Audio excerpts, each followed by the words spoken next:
There's a reason you can't forget them. And Jung says, it's not love. In the next minutes, I'll show you the one mechanism that makes a person unforgettable, and 3 signs it's happening to you. This is Jung's animus projection. If you recognize even 2 of these signs, you're not stuck with them. You're stuck with your own unrealized self. We'll break it down with Emma, Jake, Lisa, and I'll give you a 60-second self-test to see what you projected. Stay to the end for the self-test. It flips the obsession in your favor. There's a name you can't say out loud without feeling something shift in your chest. A face that appears in your mind at 3 in the morning, even though years have passed. A person who, no matter how much time goes by, no matter how many relationships you have, still occupies a space in your heart that nothing else can fill. You tell yourself you've moved on.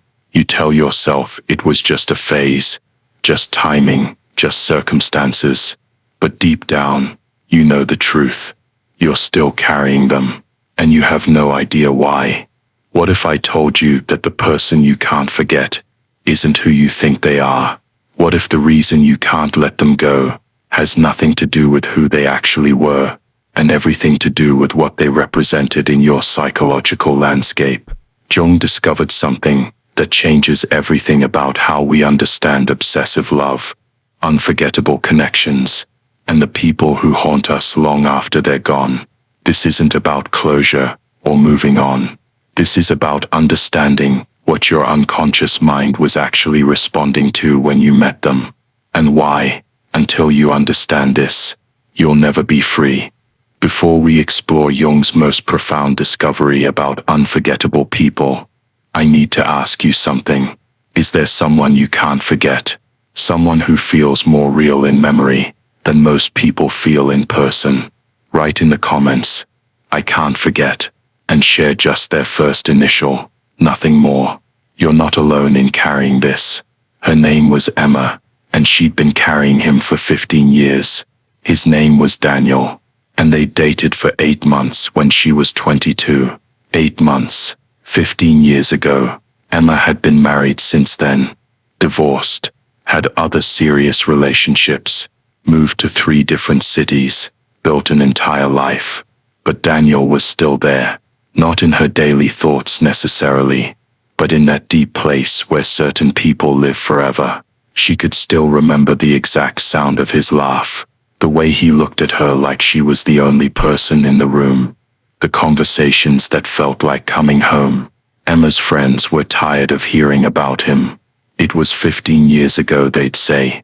You barely knew him. And rationally, Emma knew they were right. 8 months wasn't that long. They'd been young. It hadn't even been that dramatic of a relationship. No great tragedy. No devastating betrayal. He'd moved away for work. They'd done long distance for a few months. It faded. That was all. Nothing remarkable. Nothing that should still matter. A decade and a half later. But it did matter. It mattered. In a way Emma couldn't explain. Every relationship since Daniel had felt like a comparison. Every man she dated was measured against him. Against that feeling she'd had with him. And no one measured up. Not because they weren't good men, but because they didn't have that thing. That indefinable quality that had made Daniel feel like destiny. Emma would lie awake at night, wondering what her life would have been like if he'd stayed, if they'd made it work, if she'd chosen differently. Jung would look at Emma's story and see something she couldn't see. Daniel wasn't real, not the Daniel she was remembering, not the Daniel who occupied so much space in her psyche. The man Emma couldn't forget wasn't the actual person she'd dated for 8 months. When she was 22, he was something far more powerful. He was her anima projection. It intraction, the image of her own soul, reflected back to her through another person's face. This is what Jung discovered that most people never understand. When you meet someone, and they feel different from everyone else, when they feel like they see you in a way no one else does, when being with them feels like coming home to a place you've never been, you're not actually connecting with that person. You're connecting with your own anima, or animus, your soul image, the part of your psyche that carries the blueprint of psychological wholeness. For women, Jung called this the animus, the masculine principle within the female psyche. For men, it's the anima, the feminine principle within the male psyche. These aren't just abstract concepts, they're living images in your unconscious mind. They contain everything you've never developed in yourself, everything you've rejected, or never had permission to express, all the unlived potential of your psyche. And when you meet someone who matches that image, even partially, something extraordinary happens. You don't just fall in love with them, you fall in love with yourself, reflected through them. Daniel wasn't special because of who he was special because of what he represented to Emma's unconscious mind. At 22, Emma was just beginning to discover who she was. She was leaving behind her family's expectations, starting to question the path she'd been following automatically. Daniel appeared at that threshold moment, and he embodied everything she was just beginning to sense in herself, but couldn't yet claim. His confidence, his creative freedom, his willingness to take risks, his emotional openness. These weren't just attractive qualities in him, they were reflections of Emma's own unlived potential. When Emma was with Daniel, she felt more herself than she'd ever felt. But here's the crucial part. Jung would point out, she wasn't actually more herself. She was experiencing herself through projection.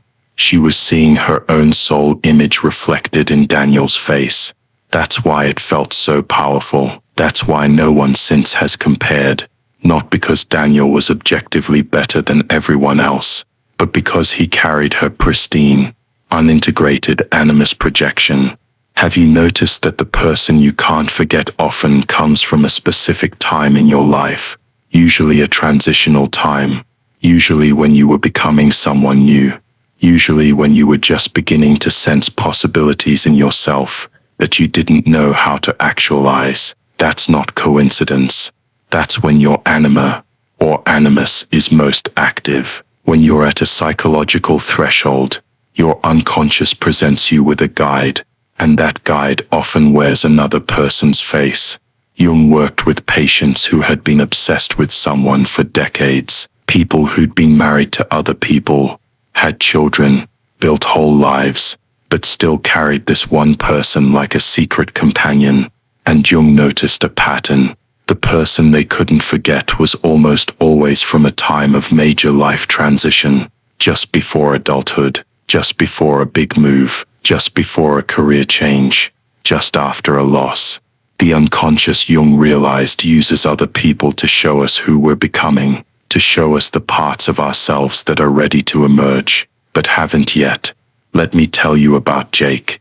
He had a different story, but the same mechanism. Jake was 43 years old, and married to a good woman who loved him. They had 2 kids, a stable life, but Jake carried someone else in his heart. Her name was Sophia, and he'd known her for exactly 6 weeks, 18 years ago. 6 weeks, and yet she was the standard against which he measured his entire life. Sophia had been unlike anyone Jake had ever met. She was wild, creative, emotionally fearless. She said things other people only thought. She lived by intuition, rather than logic. Being around her felt like permission to be someone Jake didn't know how to be. Someone spontaneous, and alive, and undefended. With Sophia, Jake felt like he could breathe for the first time in his life. Then she left. She was traveling through town, never meant to stay. Jake had known it was temporary from the start, but that didn't matter.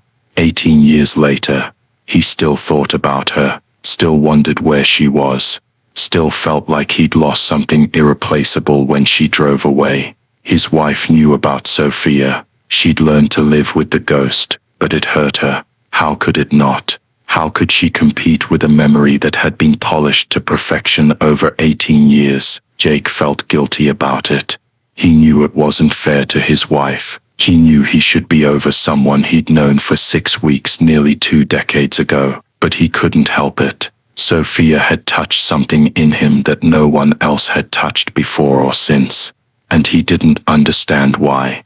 Jung would see Jake's situation clearly. Sophia wasn't a real person in Jake's psyche. She was his anima, everything Jake had suppressed in himself in order to be a responsible man, a provider, a stable presence, had been projected onto Sophia. His creativity, his spontaneity, his emotional intensity, his wildness, these parts of himself had been deemed unacceptable by his family, his culture, his own harsh superego, so he'd split them off, buried them, pretended they didn't exist. Then Sophia appeared, and she carried all of it. She wasn't wild, despite Jake being repressed. She was wild because Jake was repressed. His psyche chose her specifically because she embodied what he'd rejected in himself. Being with her felt like finally being whole because, through projection, he was experiencing the parts of himself he'd disowned. She wasn't completing him. She was reflecting him. This is why the people we can't forget often seem to possess qualities we claim we don't have. The emotionally expressive person who captivates someone who's intellectualized everything.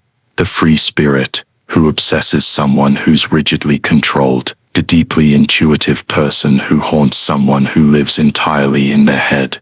These aren't opposites attracting. These are split-off parts of the self, searching for integration through another person. Jung called this phenomenon the anima, or animus possession. When you're possessed by this image, you're not in love with a person. You're in love with your own soul, disguised as someone else. And this explains why you can't forget them. You can't forget them because they're not outside you. They never were. They're inside you, projected outward, wearing another person's face. Here's what makes this particularly devastating. Most of the time, the projection eventually lifts in relationships. You start to see the real person behind your fantasy. Their flaws emerge. The magic fades. You're disappointed, but you move on. But with some people, the projection never lifts. And do you know why? Because they left before it could. They disappeared before reality could intrude. They remained forever perfect, forever mysterious, forever the carrier of your soul image. Emma never got to the phase with Daniel, where she saw his humanity. He left while the projection was still pristine. So in her psyche, he's not a flawed human being. He's an archetype, the perfect man, the one who got away, the standard against which all others fail. But he's not real. He never was. He's Emma's own unlived potential, frozen in time, wearing Daniel's face. Jake never got to see Sophia's ordinariness. 6 weeks wasn't long enough for the fantasy to crack, so she remains forever wild, forever free, forever the embodiment of everything Jake wishes he could be, but doesn't know how to access. She's not a person. She's his anima, permanently projected, never withdrawn, never integrated. This is the trap. When someone leaves, before the projection lifts, they become immortal in your psyche. They remain forever carrying your soul image. And you remain forever incomplete, because the part of yourself they represented stays outside you, inaccessible, lost. Have you noticed that the person you can't forget often had qualities you wish you had? That's not admiration. That's recognition. Your unconscious recognizing itself in another person. And the reason you can't forget them isn't because they were so special. It's because they were carrying something so precious. They were carrying you, the you that you haven't yet become, the you that's still waiting to be integrated. Jung discovered that first loves are particularly powerful for this reason. Your first love usually appears when your anima, or animus, is pristine, untouched by reality, uncompromised by experience. That first person receives the fullest, most complete projection you'll ever make. They become the carrier of your entire soul image. And unless you understand what's actually happening, they'll haunt you forever. But Jung knew this from personal experience, not just clinical observation. In his own life, he experienced this exact dynamic with Toni Wolff, a woman who became his patient, then his collaborator, then something much more complex. Jung was married to Emma Jung, but Toni carried something for him that Emma couldn't. Not because Emma was lacking, but because Toni matched Jung's anima image in ways that allowed him to access parts of his psyche he couldn't reach otherwise. This wasn't a simple affair. It was a psychological necessity that lasted decades. Jung needed Toni to carry his anima until he could integrate it himself. She was his mirror, his muse, his guide into the unconscious. And when he finally integrated what she represented, when he no longer needed the projection, their intense connection naturally faded. Not because he stopped caring about her, but because he'd reclaimed the parts of his soul she'd been carrying. Jung's own struggle with this taught him something crucial. You can't integrate your anima or animus while you're still in the throes of projection. You have to wait. You have to let the relationship play out, or let time pass, or do the internal work until you can finally see what was actually happening. Only then can integration begin. Let me tell you about Lisa. She had a different pattern entirely, but it teaches us something important about how varied anima and animus projections can be. Lisa was 38 and had never forgotten her graduate school professor. His name was Marcus, and she'd taken one class with him 12 years ago. One class, 3 months of lectures twice a week. They'd barely spoken outside of class, but Lisa had been captivated by him in a way she'd never experienced before or since. Marcus was brilliant, yes, but it wasn't just his intelligence that drew her. It was the way he thought, the way he made connections between disparate ideas, the way he could hold multiple paradoxes simultaneously without needing to resolve them, the way he lived comfortably in ambiguity and complexity. Lisa found herself thinking about him constantly during that semester, not in a romantic way, exactly. More like, she wanted to absorb his way of being. She wanted to think like him, see like him, exist in the world like him.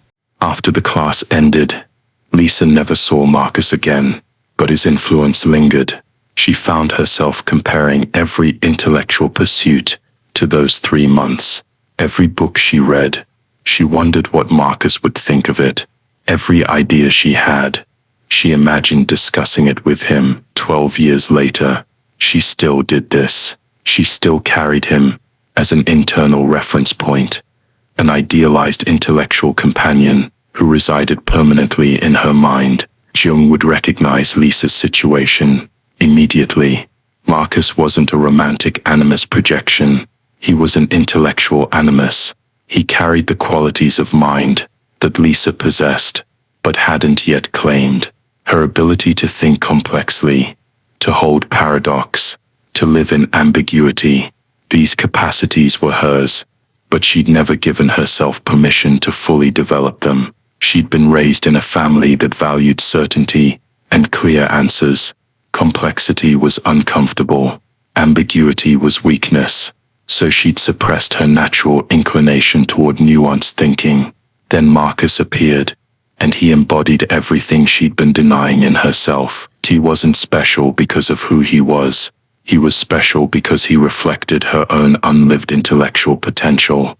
And for 12 years, she'd been carrying him as the keeper of capacities that were actually hers all along. This teaches us something important. Anima and animus projections aren't always romantic. Sometimes they're intellectual, creative, spiritual, or professional. Sometimes the person you can't forget isn't someone you wanted to be with romantically. They're someone who embodied a way of being that your soul recognized as your own unlived potential. And the obsession isn't about them. It's about that potential calling to be integrated. Emma's therapist once asked her what she loved most about Daniel. Emma listed things: his kindness, his intelligence, the way he made her feel seen, his creativity, his emotional depth. Then the therapist asked a question that stopped Emma cold. Which of those qualities do you possess but not express? Emma wanted to say none of them. She wanted to say Daniel had things she didn't have, but as she sat with the question, something shifted. She was kind, but never to herself. She was intelligent, but had abandoned her intellectual pursuits. She wanted to be seen but hid constantly. She was creative, but had stopped creating. She had emotional depth, but intellectualized everything. Daniel hadn't possessed qualities she didn't have. He'd possessed qualities she did have, but couldn't own. He'd been a mirror, showing her herself, and she'd been so dazzled by seeing herself reflected that she'd mistaken the mirror for the treasure. This realization didn't make Emma stop missing Daniel immediately, but it changed what she was missing. She wasn't missing him. She was missing the version of herself she'd glimpsed when she was with him. The Emma who created things. The Emma who felt deeply and showed it. The Emma who took risks. That Emma had never been Daniel. That Emma had always been her. She just needed someone to show her it was possible.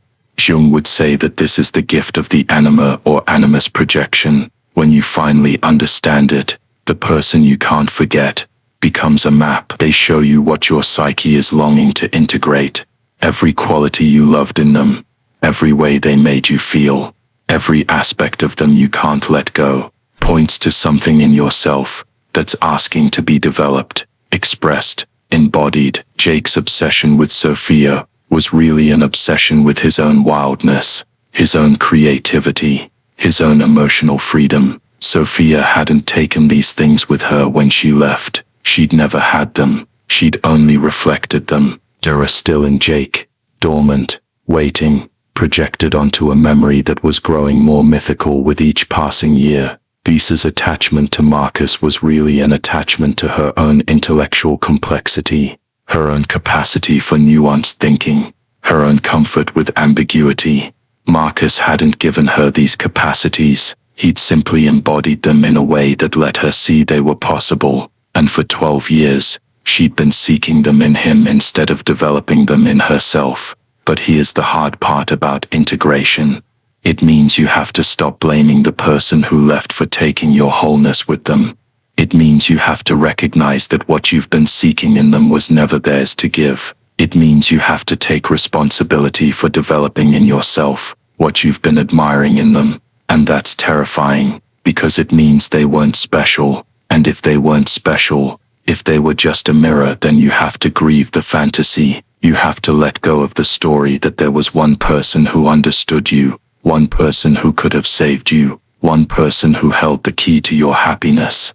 Emma started painting again, not because she was trying to get over Daniel, but because she realized that the creativity she'd loved in him was actually her own creativity, reflected back. She started letting herself feel things and express them, not because Daniel had given her permission, but because she finally understood that the emotional openness she'd seen in him was her own emotional capacity projected outward. And something interesting happened. As Emma began to embody the qualities she'd projected onto Daniel, her obsession with him started to fade. Not completely, not suddenly, but gradually, because she didn't need him to carry those parts of herself anymore. She was carrying them herself. She was integrating her animus. She was becoming whole. Jake had a harder time. He'd built an entire identity around being the responsible, controlled, rational man, accessing his wildness, his spontaneity. His emotional intensity felt like betraying everything he'd constructed. That slowly, through therapy, through permission, through practice, Jake started allowing those parts of himself to emerge. He took an improv class. He started writing poetry in secret. He let himself cry. He made spontaneous decisions sometimes.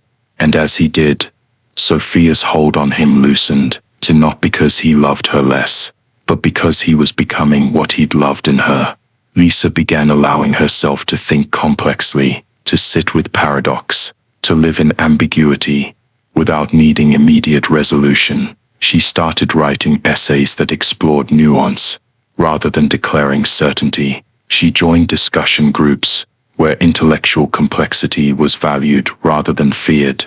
And as she claimed her own intellectual depth, Marcus's image in her mind began to shift. He was no longer the idealized keeper of wisdom she'd never possess.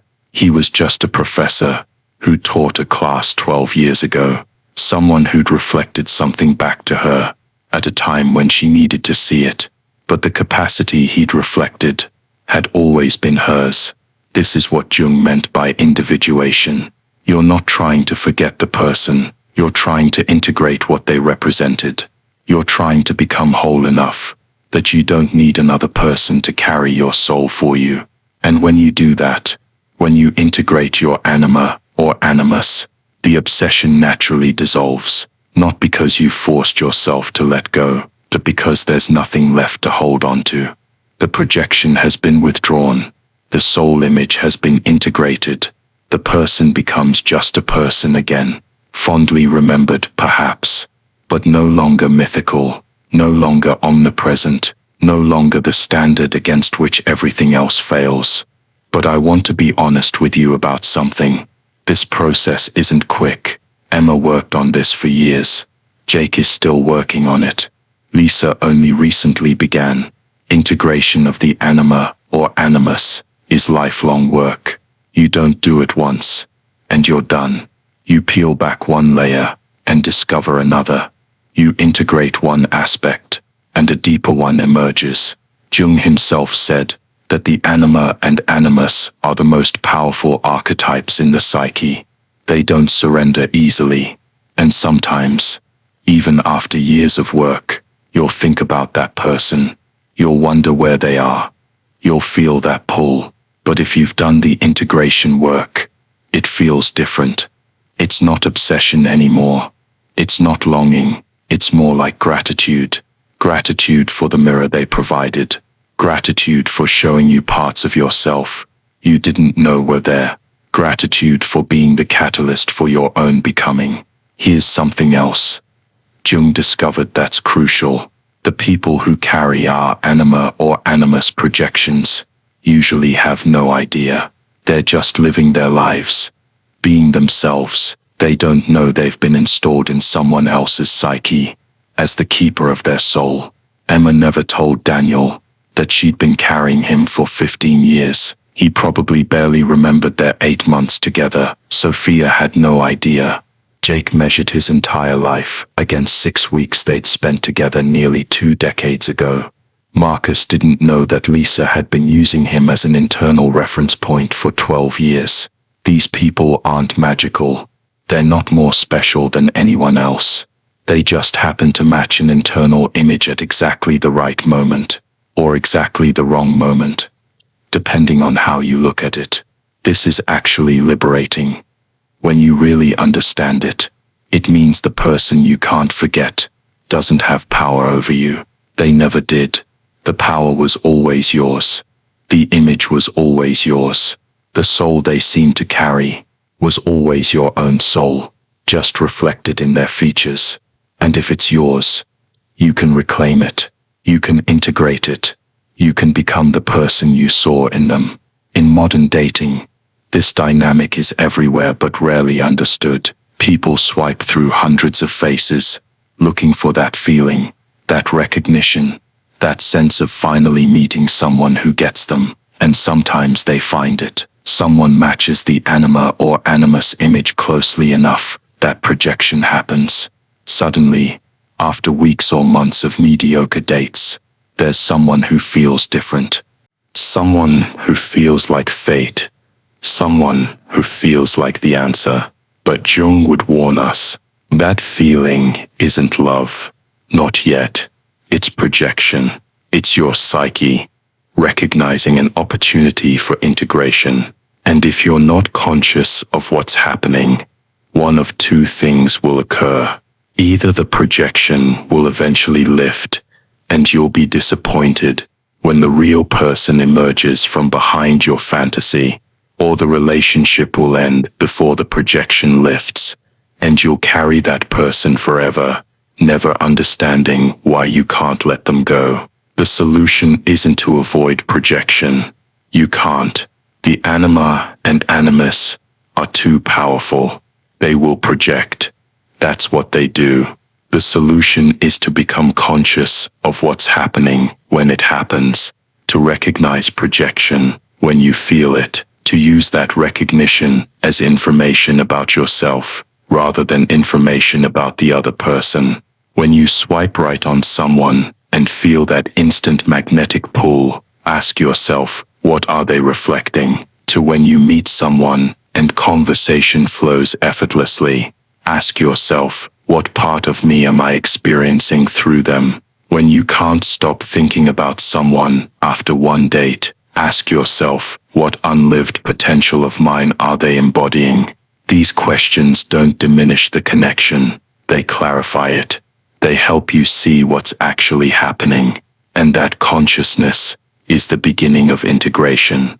Because once you know what's being reflected, you can start developing it yourself. You can start becoming what you're projecting. To when Emma finally understood that Daniel had been carrying her animus projection, she felt grief. She had to mourn the fantasy. She had to accept that the perfect love she'd been holding on to for 15 years had never been real. That hurt. But it also freed her, because it meant she wasn't doomed to compare everyone to an impossible standard. It meant she could see real people clearly, without the distortion of projection. It meant she could build real intimacy, based on actually knowing someone, rather than fantasy intimacy, based on projection. Jake felt similar grief when he started to understand that Sophia had been his anima. He'd built an entire mythology around those 6 weeks. He'd told himself a story about the one who got away, the woman who could have changed everything, the love that never got its chance. Letting go of that story felt like losing her all over again, but it also meant he could finally be present with his wife. He could finally see her, really see her, without Sophia's ghost standing between them. He could finally show up in his actual life, instead of living half in reality and half in fantasy. Lisa experienced her own version of this grief. She had to accept that Marcus wasn't the keeper of intellectual wisdom she'd been seeking for 12 years. He'd just been a professor who taught well. The wisdom she'd sought in him had always been available to her, if she'd been willing to claim it. That realization was humbling, but it was also empowering. This is what Jung means when he talks about conscious relationship.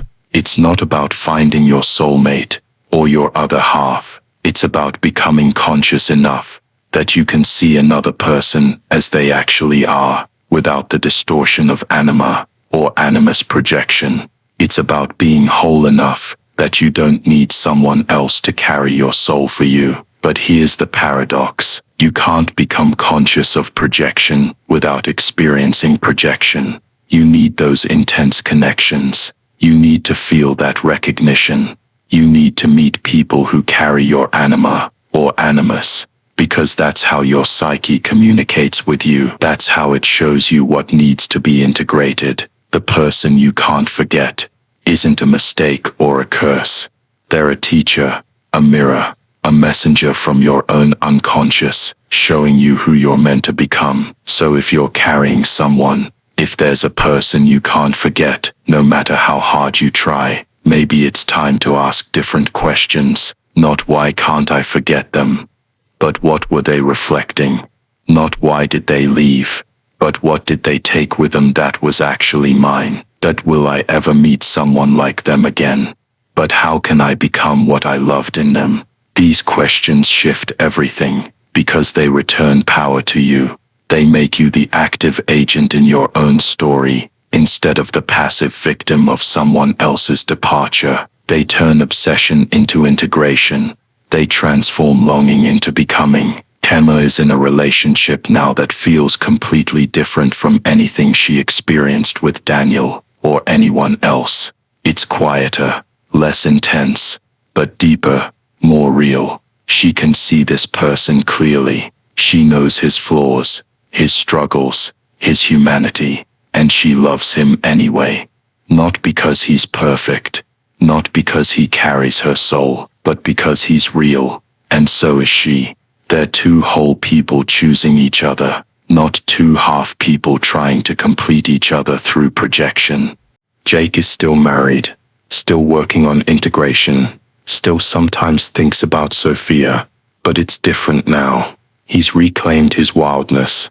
He's developing his creativity. He's allowing his emotional life to be more than controlled and measured. And as he does, he feels less like half a person, longing for the part of himself that drove away 18 years ago, and more like a whole person who had an important encounter with a mirror. Lisa has started trusting her own intellectual complexity. She no longer needs Marcus as an internal reference point. She's become her own authority on nuanced thinking. And as she's done this, she's noticed something interesting. She started attracting different kinds of conversations, different kinds of people who can meet her intellectual depth without her needing to project it onto them first. People who challenge her thinking rather than carrying her thinking for her. The person you can't forget will always be significant in your story, but they don't have to be the story. They can be a chapter, a catalyst, a mirror that showed you something true about yourself. And when you understand what they were really showing you, when you integrate what they were really reflecting, they can finally become what they always actually were: just a person, a human being who briefly crossed your path, who played a role in your development, who reflected your soul back to you at a time when you needed to see it, and then moved on. That's the freedom Jung promises. Not forgetting, not closure, but understanding. The person you can't forget isn't who you think they are. They never were. They were always just a mirror, and the reflection they showed you, the soul they seemed to carry, the magic they seemed to possess, that was never theirs. It was always yours. It's always been yours. And once you claim it, once you integrate it, once you become it, you won't need to carry them anymore, because you'll finally be carrying yourself. What quality did the person you can't forget possess that you wish you had? Write it in the comments, because that's not about them. That's about you. That's your anima or animus, showing you the next phase of your becoming. And when you see it, when you name it, when you start to integrate it, that person's hold on you will finally begin to loosen. Subscribe for more insights into Jung's psychology and the unconscious patterns that shape our relationships and our lives. Share this with someone who's been carrying someone for too long.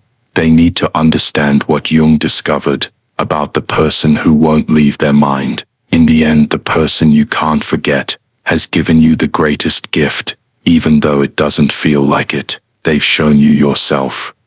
They've reflected your own soul. They've mapped your own becoming. And once you understand that, once you truly see it, you can finally stop searching for them in every face you meet. You can finally stop measuring everyone against an impossible standard, because the standard was never them. It was always the version of yourself you glimpsed when you were with them, and that version is still available, still waiting, still possible, not through finding them again, but through becoming what you loved in them, through integrating your own soul, through finally being the person you've been searching for in everyone else. The person you can't forget isn't who you think they are. They're not your lost love, your one that got away, your perfect match. They're your mirror, your guide, your invitation to wholeness. And once you accept that invitation, once you do the work of integration, you discover something remarkable. You don't need to forget them, because they're not haunting you anymore. They're just a person you once knew, who helped you become more yourself. And that's enough. That's everything. That's the beginning of freedom.